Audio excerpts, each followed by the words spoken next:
At the 100th anniversary party of our family company, my husband's colleagues laughed and mocked me. "How does it feel being a failure? Your husband earns the money and you just spend it." My husband laughed and agreed. "That's how things should be." I smiled, pulled him by the arm, and made an announcement.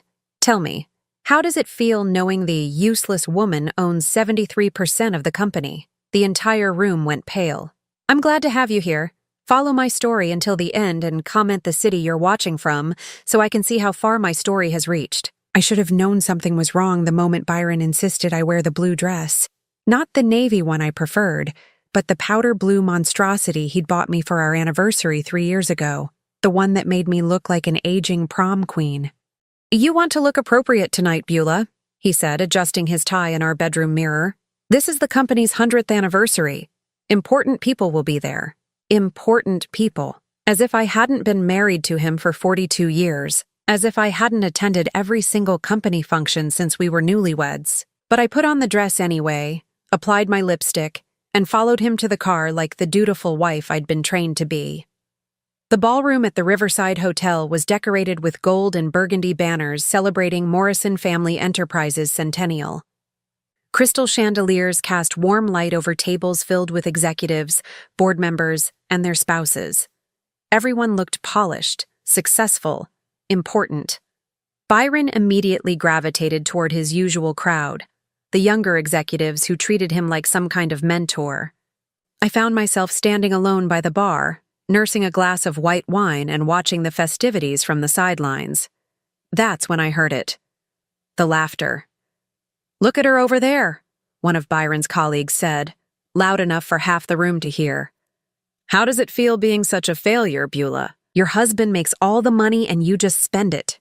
The speaker was Derek Hutchins, the vice president of operations, a man barely 40 years old with slicked back hair and a smirk that never seemed to leave his face. Around him stood 3 other executives, all grinning like they'd just heard the funniest joke of their lives. My face burned with embarrassment, but I kept my expression neutral. Years of practice had taught me how to swallow humiliation with a smile. "That's harsh, Derek," laughed Michael Torres from accounting. "But let's be honest. What does she even do all day? Shop? Get her nails done? Must be nice living off someone else's hard work." The group erupted in more laughter. Other guests began to notice the commotion, turning to stare. I felt dozens of eyes on me, some curious, others pitying. A few wives looked away uncomfortably, as if my shame might be contagious. But the worst part was yet to come. Byron, my husband of 4 decades, the man who promised to honor and cherish me, threw back his head and laughed louder than anyone else. Boys," he said, wiping his eyes. "You're being too kind. At least she's good at spending money. That takes some skill, right?" He looked directly at me, his eyes cold and amused. "That's how things should be. I work. She spends. It's the natural order." The words hit me like physical blows. Not just the cruelty of them, but the casual way he delivered them, as if I were nothing more than an expensive pet he kept around for appearances.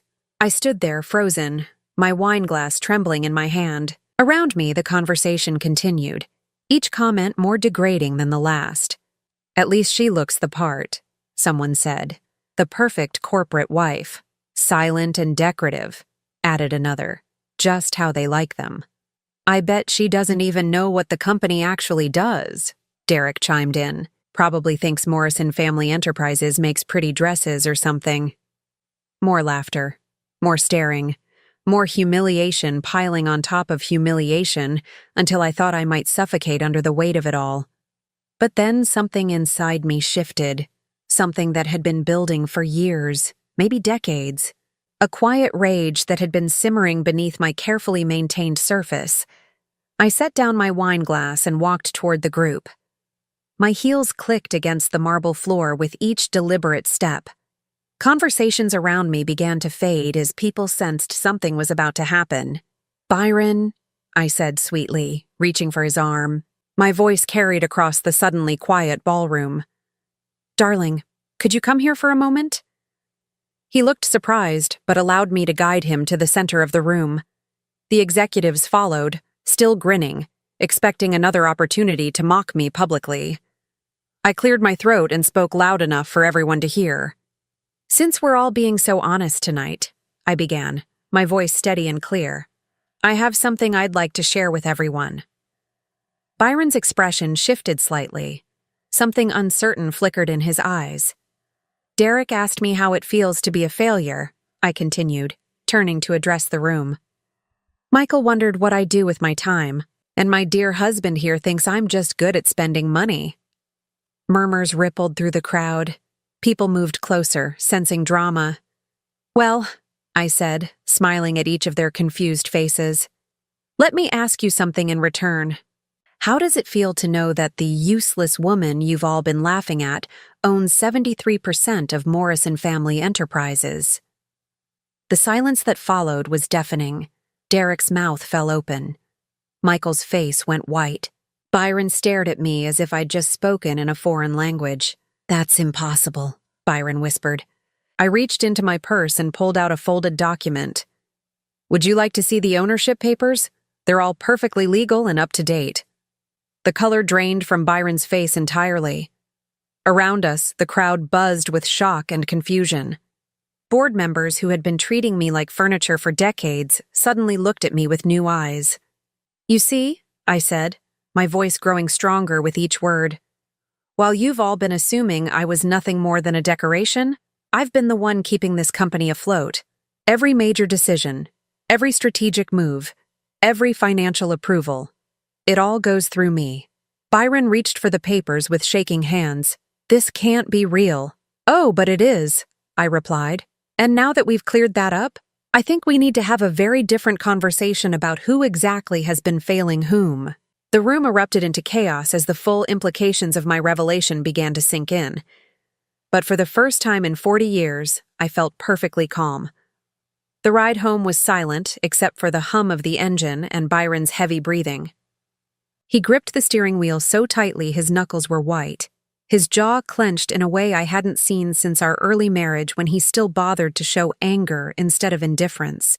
"Explain," he said finally as we pulled into our driveway. His voice was low, controlled, but I could hear the panic underneath. I waited until we were inside the house before answering. 42 years of habit made me automatically hang up his coat and set my purse on the hall table before walking into the living room we'd redecorated 5 times over the decades. "There's nothing to explain, Byron. Everything I said was true." He followed me, loosening his tie with jerky movements. "That's impossible. I would have known. The lawyers would have told me. The board would have." "The board reports to me," I interrupted quietly. "They always have." He stared at me as if I'd grown a second head. "Beulah, this is insane. You don't know anything about business. You've never even looked at a financial statement." I almost laughed at that. Instead, I walked to our bar cart and poured myself a glass of brandy. My hands were steadier than they'd been all evening. "Sit down, Byron. It's time you learned some family history." He remained standing, too agitated to settle. "What family history? Your parents were middle-class nobodies.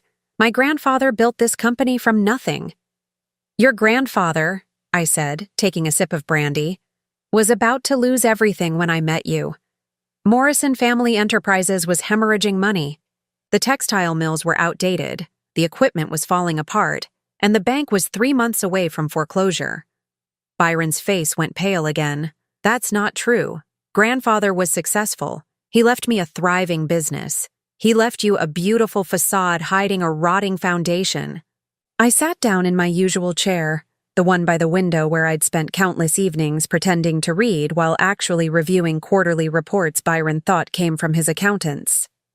In 1982, when we got married, Morrison Family Enterprises was carrying debt of over $2 million. The company employed 400 people who were about to lose their jobs. Your grandfather was having chest pains from the stress, and your father had already started drinking himself to death over the shame of it all. Byron sank onto the couch across from me. "How could you possibly know that?" "Because my middle-class nobody parents weren't quite as humble as I let you believe." I swirled the brandy in my glass, watching the amber liquid catch the lamplight. "My father owned Patterson Industries, steel manufacturing primarily. But he had investments in textiles, automotive parts, and real estate. When he died 6 months before our wedding, he left me everything. The silence stretched between us.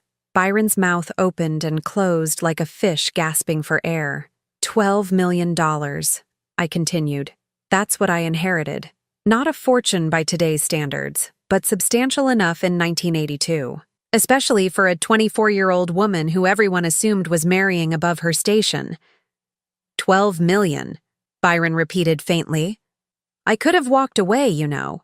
When I discovered the true state of Morrison Family Enterprises 3 weeks before our wedding, I could have called everything off. Found myself a nice banker or lawyer who could support me in the style I was accustomed to. I met his eyes. Instead, I decided to save your family's legacy. Byron's voice came out as a whisper. Save it how? Quietly? Anonymously. I had my father's lawyers set up a series of shell companies and investment vehicles.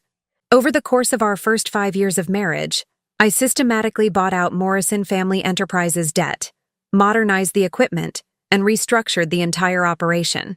I stood up and walked to the bookshelf where Byron kept his collection of golf trophies.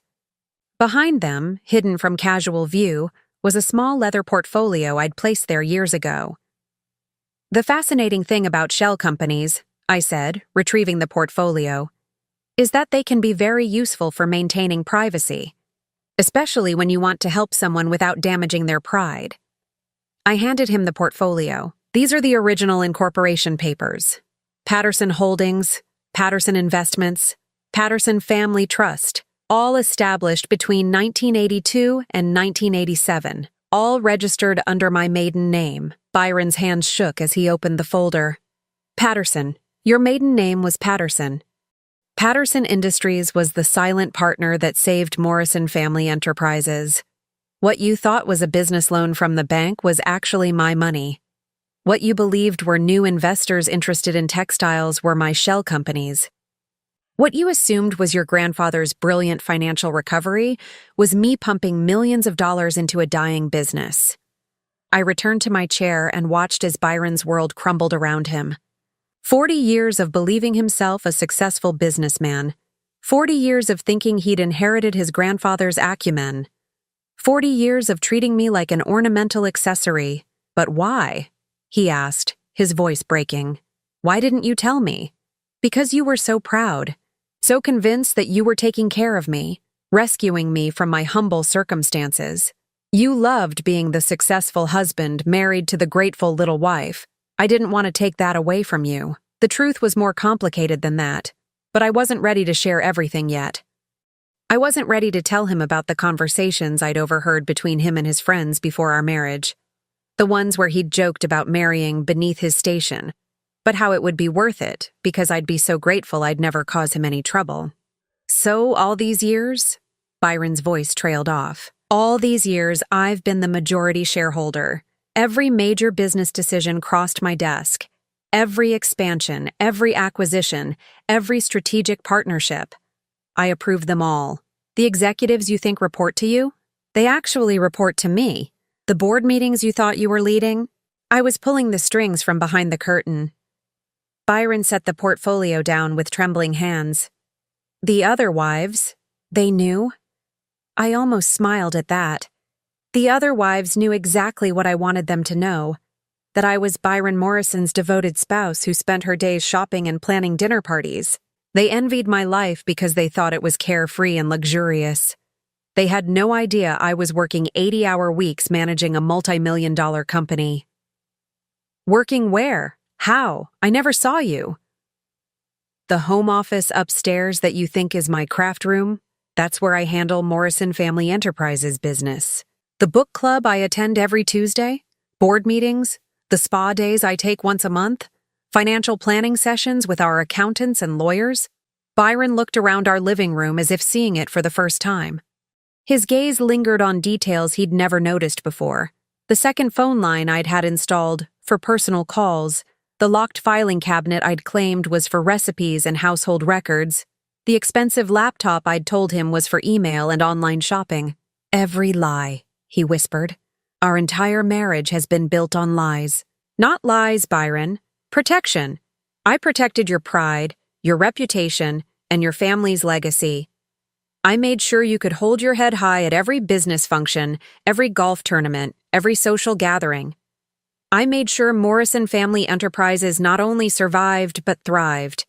I finished my brandy and set the glass down with a soft clink. What I didn't protect myself from was the humiliation, the condescension, the casual cruelty you and your colleagues have been showing me for decades. Tonight, when you laughed along with them calling me a failure, something inside me finally broke. Byron buried his face in his hands. Beulah, I'm sorry. I didn't know. If I had known. If you had known, what? You would have treated me with respect? You would have acknowledged my contributions? You would have defended me when your friends attacked me? I shook my head. No, Byron. You would have found other ways to diminish me, because the problem was never that you didn't know about my capabilities. The problem was that you never bothered to look for them. We sat in silence for several minutes. Finally, Byron looked up at me with red-rimmed eyes. What happens now? I smiled, but it wasn't a kind smile. Now, Byron, you're going to learn what it really means to work for Morrison Family Enterprises, because as of tonight, the pretense is over. The next morning, Byron left for work without his usual goodbye kiss. Not that I minded.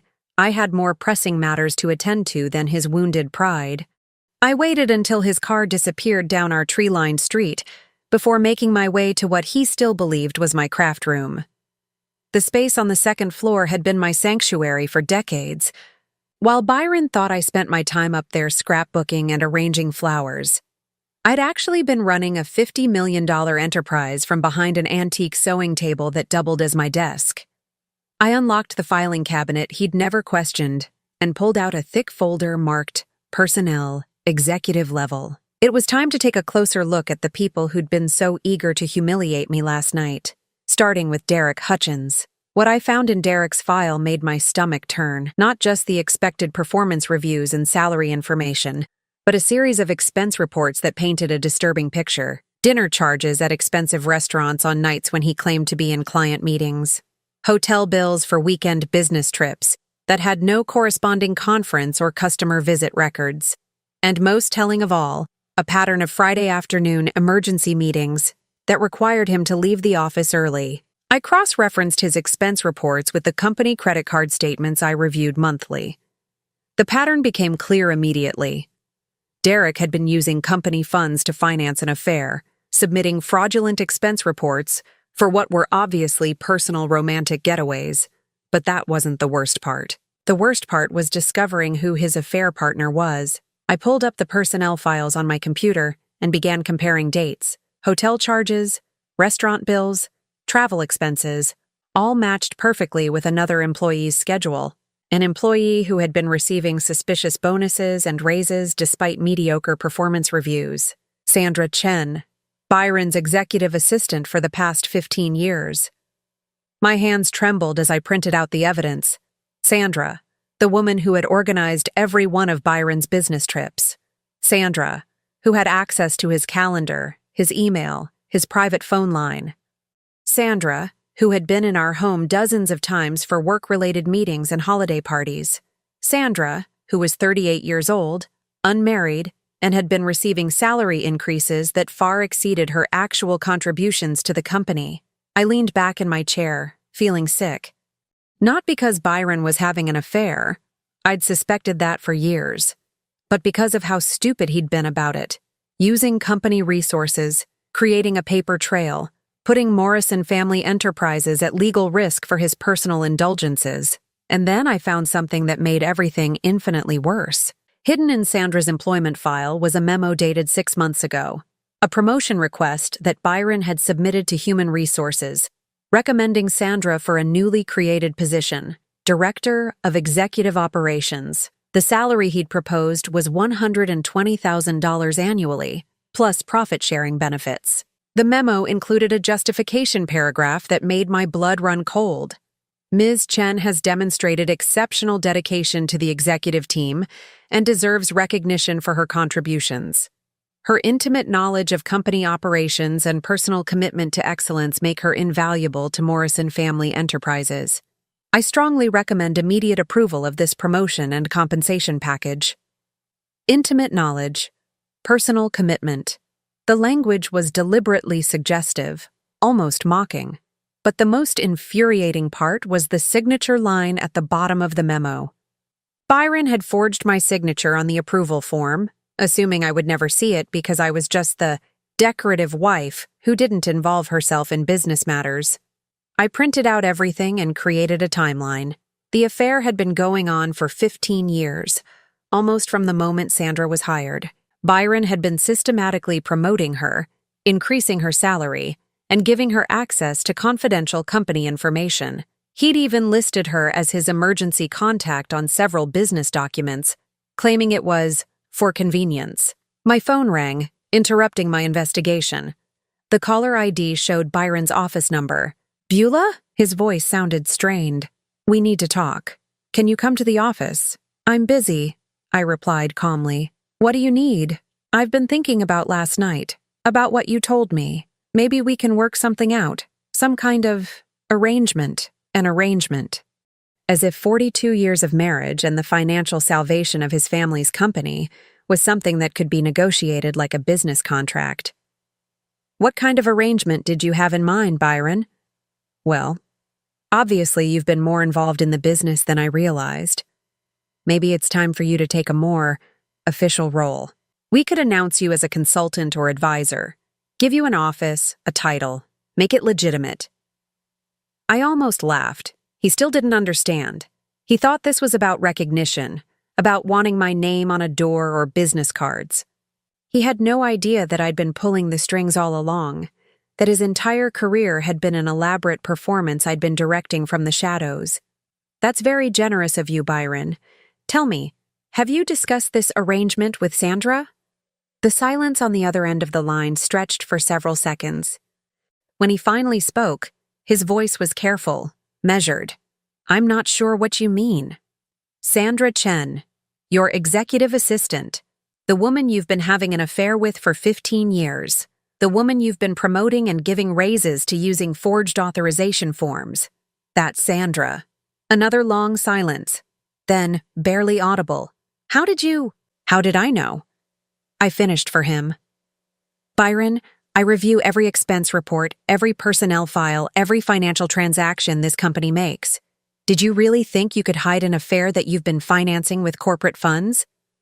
I heard him take a shaky breath. "Beulah, it's not what you think." "It's exactly what I think. You've been embezzling money to finance your relationship with Sandra. You've been giving her promotions she didn't earn and salary increases she didn't deserve.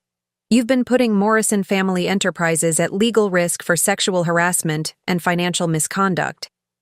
And you've been doing it all while treating me like an ignorant housewife who couldn't possibly understand business matters." "It's not embezzlement," Byron said weakly. "I'm an executive. I have discretionary spending authority." Discretionary spending for business purposes? Not for romantic weekends in Napa Valley. Not for jewelry purchases at Tiffany's that you claimed were client gifts. Not for apartment rent payments disguised as consulting fees. I'd found all of it. Every fraudulent expense report, every suspicious transaction, every lie he'd told to cover his tracks. 15 years of evidence that could destroy him personally and professionally. "What do you want?" he asked finally. "What I want," I said, standing up and walking to the window overlooking our perfectly manicured garden, "is for you to understand that your arrangement offer is completely backwards. You're not offering me a role in my own company, Byron. You're begging me not to destroy your career and send you to prison." Through the window, I could see our neighbor Mrs. Patterson working in her rose garden. She was probably close to my age, maybe a few years older, but she moved with the confidence of a woman who'd never had to hide her intelligence or pretend to be less capable than she was. I envied her that freedom. "Prison?" Byron's voice cracked. "Fraud, embezzlement, forgery, sexual harassment. You've created quite an impressive criminal portfolio over the past 15 years. The legal fees alone would bankrupt you, even if you somehow avoided jail time. Beulah, please, we can work this out. I'll end things with Sandra.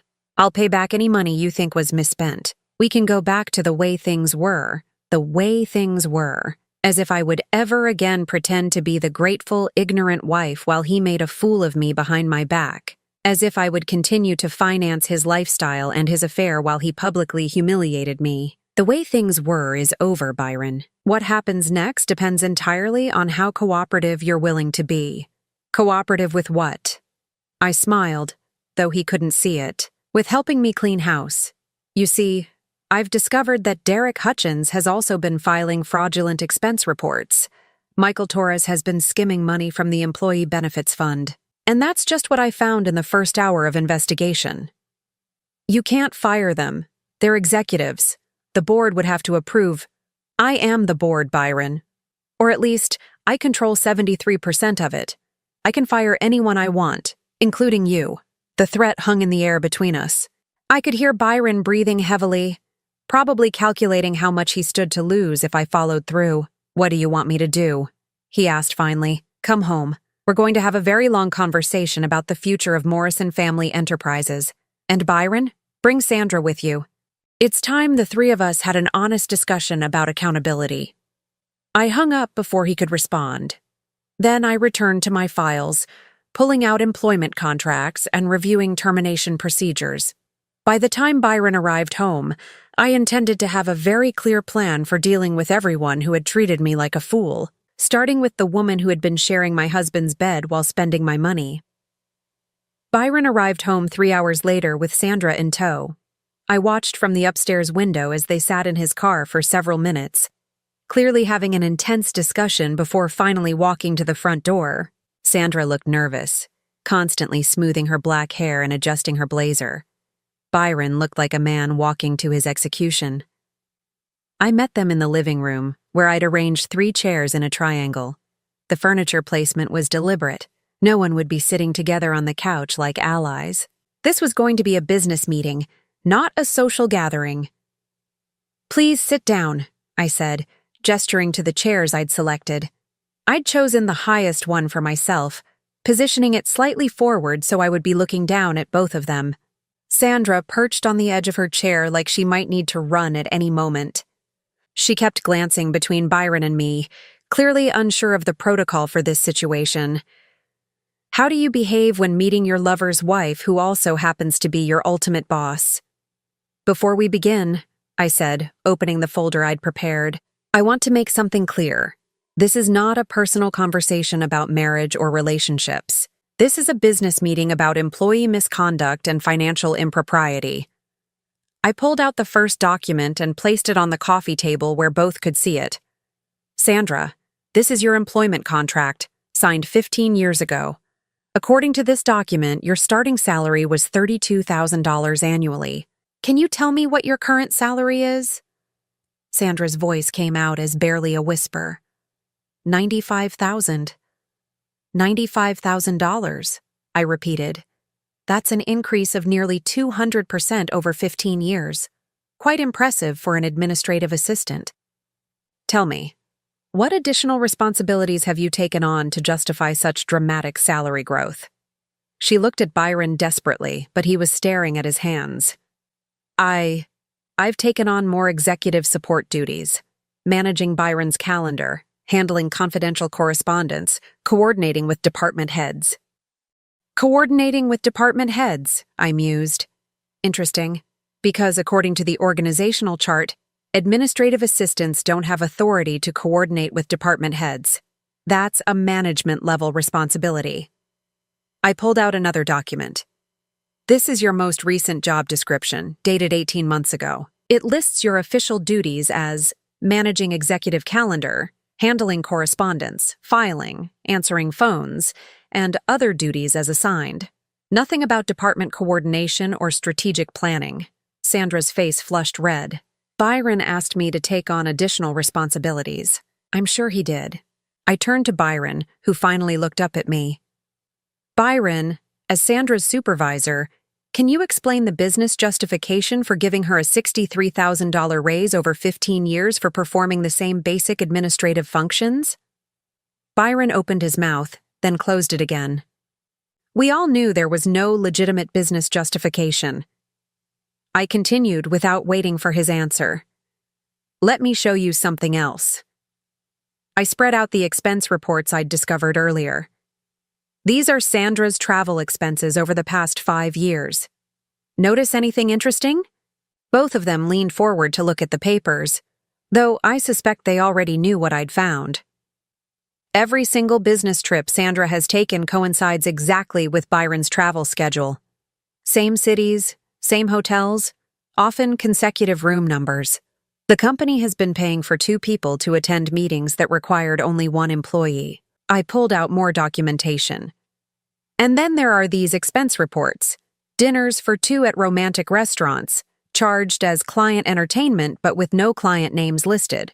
Hotel spa services charged as business amenities. Jewelry purchases from Tiffany's categorized as corporate gifts, but never distributed to any actual clients or employees.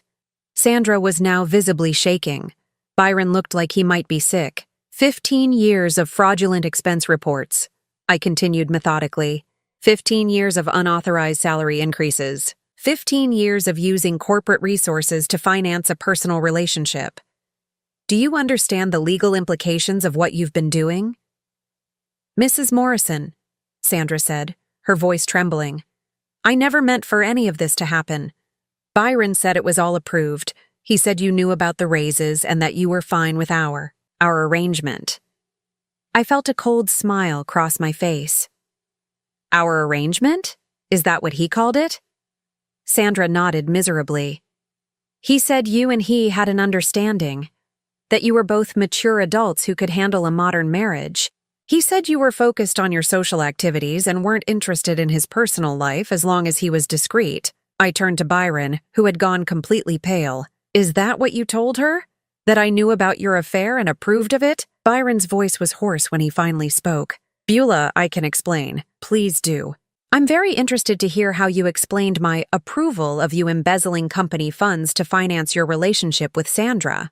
I never said you approved of the expenses, Byron protested weakly. I said you weren't involved in the day-to-day business operations, that you trusted me to handle financial decisions, and the salary increases, the promotions, the forged authorization forms. Byron didn't answer.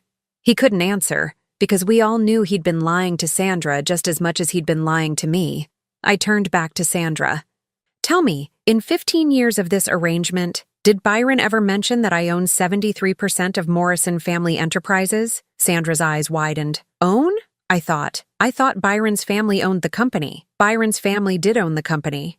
Past tense. I bought it in the 1980s to prevent it from going bankrupt.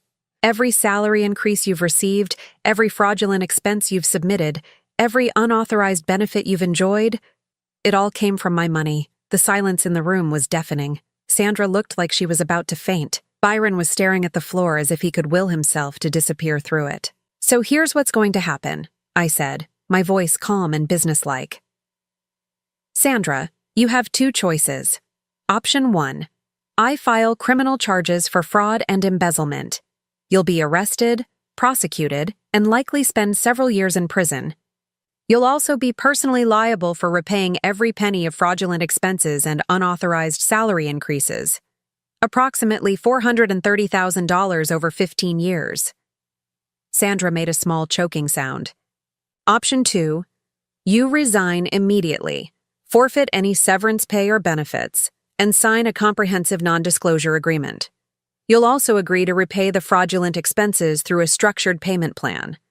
In exchange, I won't pursue criminal charges. I can't pay back $400,000, Sandra whispered. The fraudulent expenses total approximately $87,000. That's what you'll be repaying. The unauthorized salary increases are my loss to absorb. I pulled out a pre-prepared resignation letter, an NDA. You have until 5 o'clock this afternoon to decide.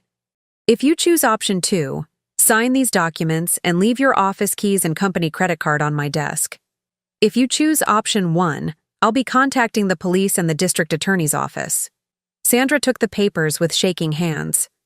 Can I think about it? You can think about it somewhere other than here. This meeting is over for you. Sandra looked at Byron one last time, but he didn't meet her eyes. She gathered her purse and left without another word. Once she was gone, I turned my full attention to Byron. Now then, I said, let's discuss your future with Morrison Family Enterprises. Byron finally looked up at me. What do you want, Beulah? What I want is for you to understand your new position in this company. You're no longer the president. You're no longer an executive. As of today, you're a mid-level employee with no authority to hire, fire, promote, or approve expenses. You can't be serious. I'm completely serious. You can continue working for Morrison Family Enterprises in a reduced capacity with appropriate supervision, or you can resign and face the same criminal charges I just offered Sandra. Byron's face went red. This is ridiculous. I built this company. I made it successful. You almost destroyed this company. I built it back up while you took credit for my work. For 42 years, I've been protecting your reputation and your family's legacy. That protection ends now. I stood up and walked to the window, looking out at the garden where Mrs. Patterson was still tending her roses. Tomorrow morning, I'll be announcing several organizational changes to the staff. Derek Hutchins will be terminated for expense fraud. Michael Torres will be transferred to a junior position pending investigation of the benefits fund irregularities. And you will be reassigned to a position more suited to your actual qualifications. What position? Byron asked through gritted teeth. I turned back to him with a smile that held no warmth. Regional Sales Coordinator. You'll report to Jennifer Walsh in the Southwest Division. Your starting salary will be $65,000 annually, with standard employee benefits and a company car appropriate to your new position. Byron shot to his feet. $65,000? That's less than half my current salary. That's more than you're worth, considering the criminal liability you've exposed the company to. And Byron? Jennifer Walsh is 28 years old. I hope you'll find her management style educational. The humiliation on Byron's face was perfect. After 42 years of being condescended to, dismissed, and publicly mocked, watching him realize that his career was now in the hands of a woman young enough to be his daughter felt like justice. You can't do this to me, he said desperately. I'm your husband. You were my husband when you laughed along with your colleagues calling me a failure. You were my husband when you forged my signature on authorization forms. You were my husband when you used my money to finance your affair. I walked past him toward the stairs. Being my husband didn't stop you from treating me like garbage. It's not going to save you now. As I climbed the stairs to my office, I heard Byron slam the front door behind him. Tomorrow would bring new challenges, but tonight, for the first time in decades, I felt like I could breathe. The next morning, I arrived at Morrison Family Enterprises at 7:30, 2 hours before the official start of business. I wanted to be settled in my new office, Byron's former office, before the chaos began. For 40 years, I had visited this building only for Christmas parties and retirement dinners, always as Byron's decorative wife. Today, I walked through the marble lobby as the owner and CEO. The security guard, Robert, did a double-take when he saw me. Good morning, Mrs. Morrison. You're here early today. Good morning, Robert. I'll be working here regularly now, so please have a key card prepared for me with full building access. His confusion was evident, but he nodded professionally. Of course, ma'am. Should I let Mr. Morrison know you're here? Mr. Morrison is no longer in the executive suite. He'll be working in the Southwest Division under Jennifer Walsh's supervision. Robert's eyes widened, but he maintained his composure. I'll make note of that, ma'am. I took the elevator to the top floor, where Byron's corner office had been transformed overnight by the cleaning crew I'd hired. His personal items were packed in boxes by the door: golf trophies, family photos, the expensive scotch he kept for impressing clients. The desk was clear except for the company laptop I'd had IT prepare for me. At exactly 9 o'clock, my assistant knocked on the door. Not Sandra, obviously. I'd hired a replacement through a temp agency. Margaret was a 62-year-old woman with 30 years of experience working for female executives. She understood the importance of discretion and competence. Mrs. Morrison, the department heads are assembled in the conference room as requested. Thank you, Margaret. Please ask them to wait another 10 minutes. I want everyone to arrive before we begin. I used those 10 minutes to review my notes one final time. What I was about to announce would send shockwaves through the company, but it was necessary. Morrison Family Enterprises had been operating like a boys' club for too long, with mediocre men protecting each other while talented women were overlooked for promotions. The conference room fell silent when I entered. 12 department heads, 10 of them men, all staring at me with expressions ranging from confusion to barely concealed hostility. These were Byron's chosen allies, the ones who had laughed along with the humiliation at the anniversary party. I took my seat at the head of the table, the chair that had always been Byron's. Good morning, everyone.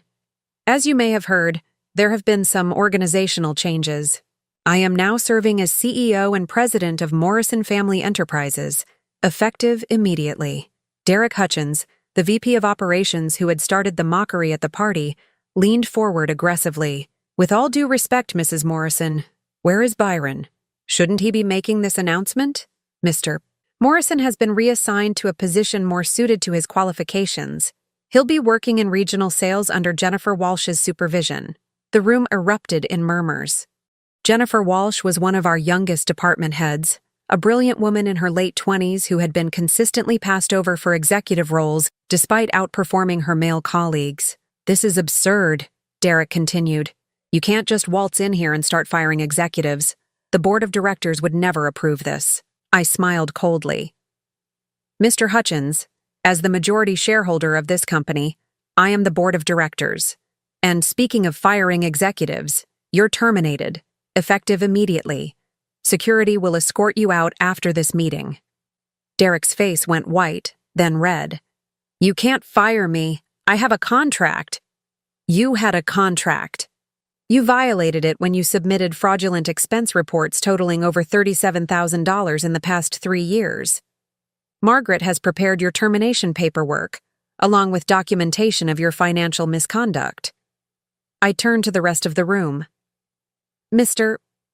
Torres, you're being transferred to accounts payable, where you'll work under direct supervision while we investigate irregularities in the Employee Benefits Fund.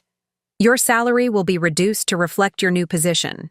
Michael Torres, the man who had joked about me getting my nails done all day, looked like he was about to argue, then thought better of it when he saw Derek's panicked expression. Now then, I continued, let's discuss the future leadership structure of this company.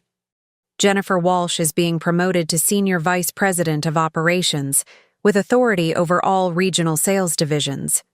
Maria Santos will become VP of Finance, and Catherine Reed will head our new Strategic Development Department. The 3 women I'd named straightened in their chairs, clearly shocked but pleased. They were the most qualified people in the room, but under Byron's leadership, they'd been relegated to junior positions while less capable men were promoted. What about the rest of us? Asked James Parker, the head of manufacturing. The rest of you will continue in your current positions, assuming you can adapt to the new performance standards we'll be implementing. Merit-based promotions, transparent financial reporting, and zero tolerance for discriminatory behavior. I stood up, signaling the end of the meeting. Margaret will distribute new organizational charts and reporting structures this afternoon. Mr. Hutchins, please clean out your office immediately. Mr. Torres, report to Maria Santos at 1 o'clock for your reassignment briefing.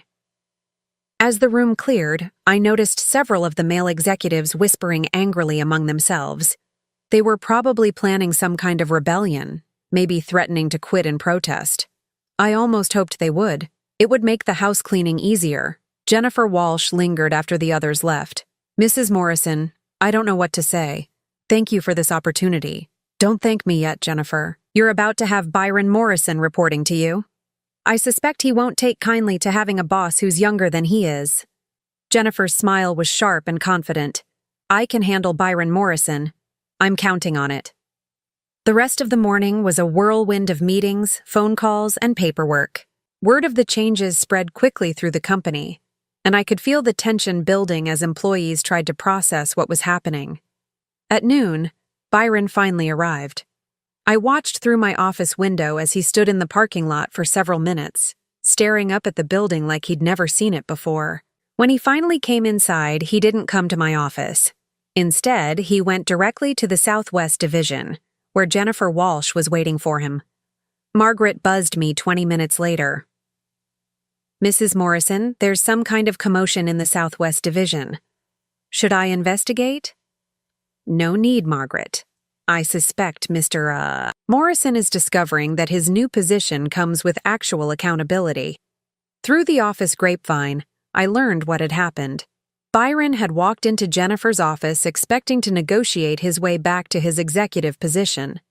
Instead, Jennifer had handed him a stack of sales reports to review and a list of clients he needed to contact by the end of the week. When he'd protested that he didn't understand why he was being treated like an entry-level employee, Jennifer had calmly explained that his performance would be evaluated based on results, not tenure. The real confrontation came at 3 o'clock, when Byron finally stormed into my office without knocking. "This is insane, Beulah. You can't treat me like some junior employee. I built this company." "You nearly destroyed this company," I replied without looking up from the financial reports I was reviewing. "And if you continue to disrupt the workplace with emotional outbursts, I'll have security escort you out permanently. Jennifer Walsh is young enough to be my daughter. You expect me to take orders from her? I expect you to do your job." Jennifer Walsh has a master's degree in business administration and has consistently exceeded her performance targets for 5 years. She's eminently qualified to supervise regional sales. Byron slammed his hand on my desk. "What about loyalty? What about respect for everything I've given you?" I finally looked up at him, my expression ice cold. "Respect? You want to talk about respect? You stood in front of our colleagues and agreed that I was a useless failure. You laughed when they mocked me.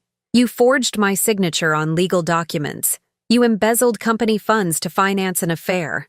Tell me, Byron, which part of that behavior demonstrated respect?" His face went through several color changes as he struggled for a response. "I made mistakes, but this is humiliating." "Yes," I agreed. "It is humiliating.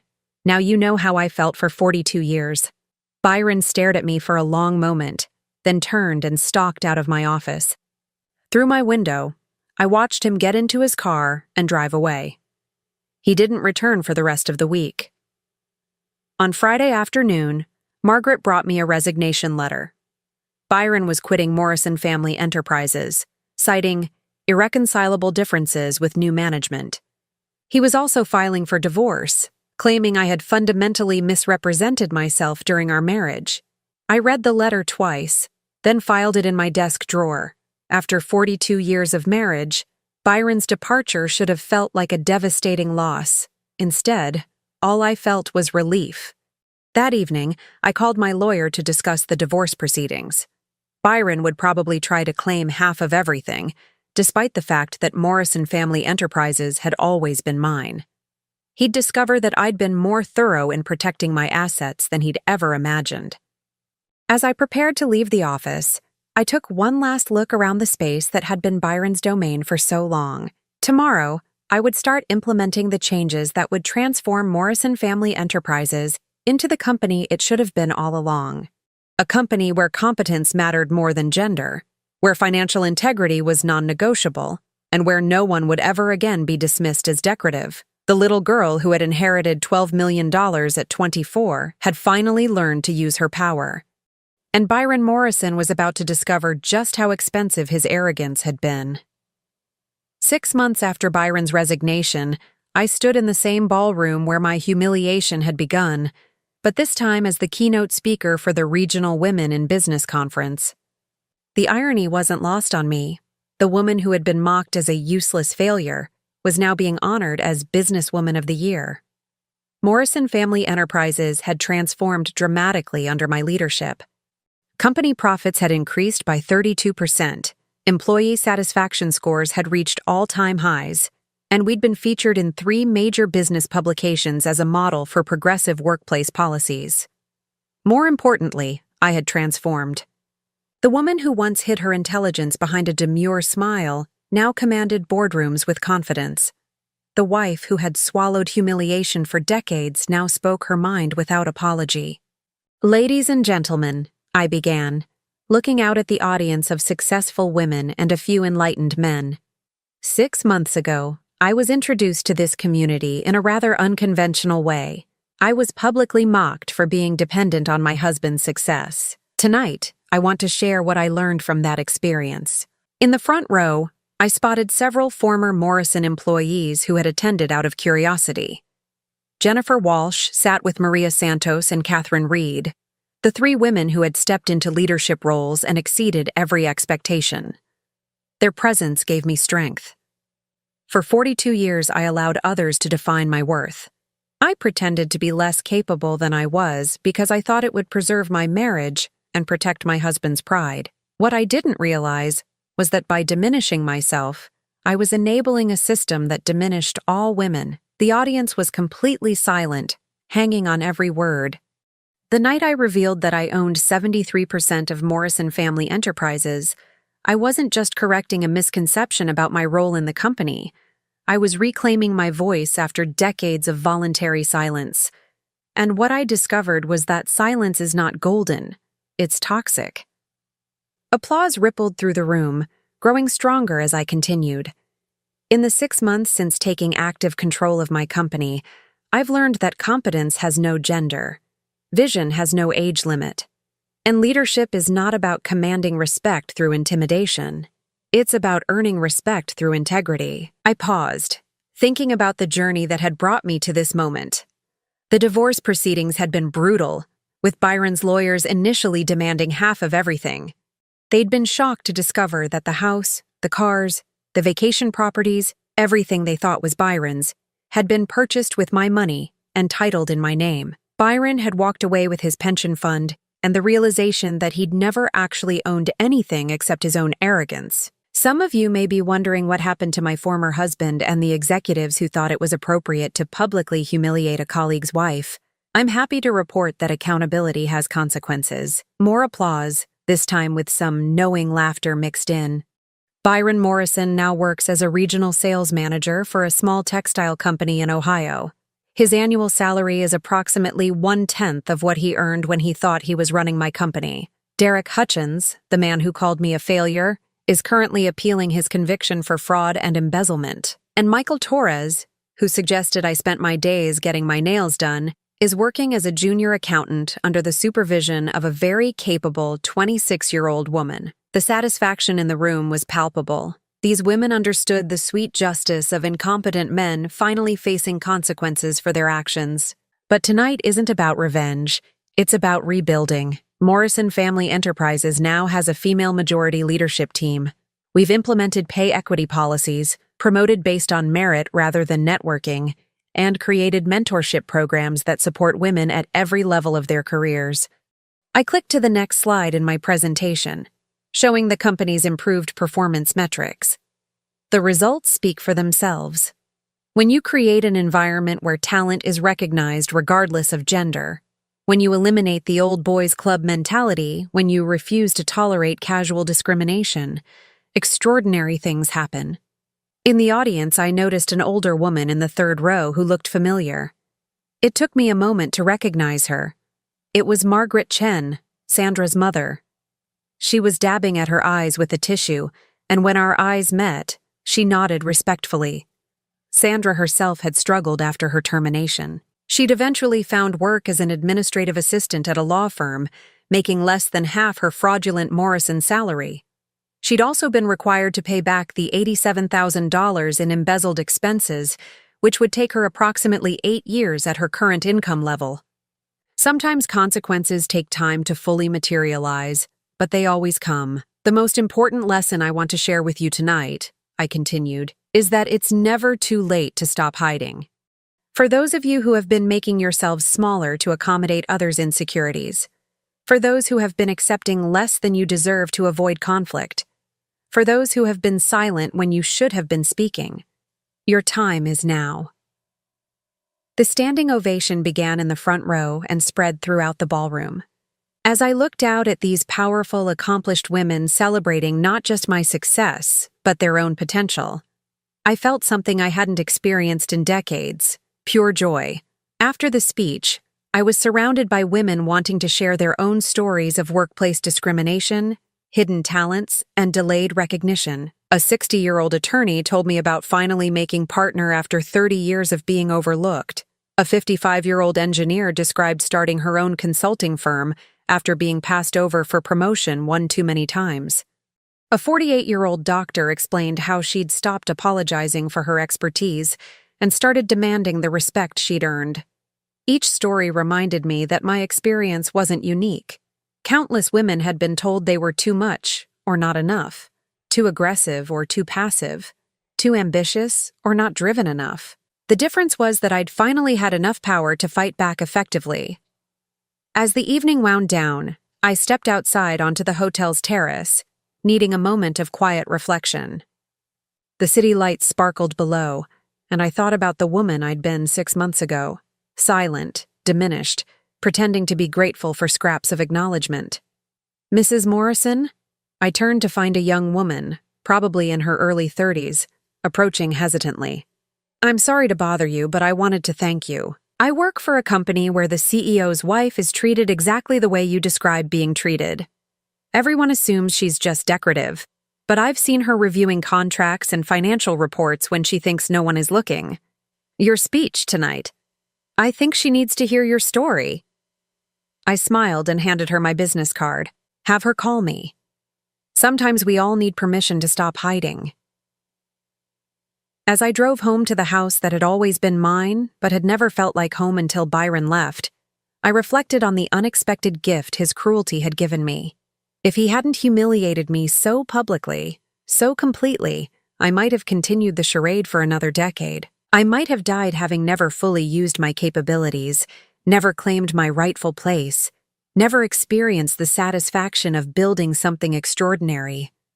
The next morning, I woke up in my own bed, in my own house, with my own company waiting for my leadership.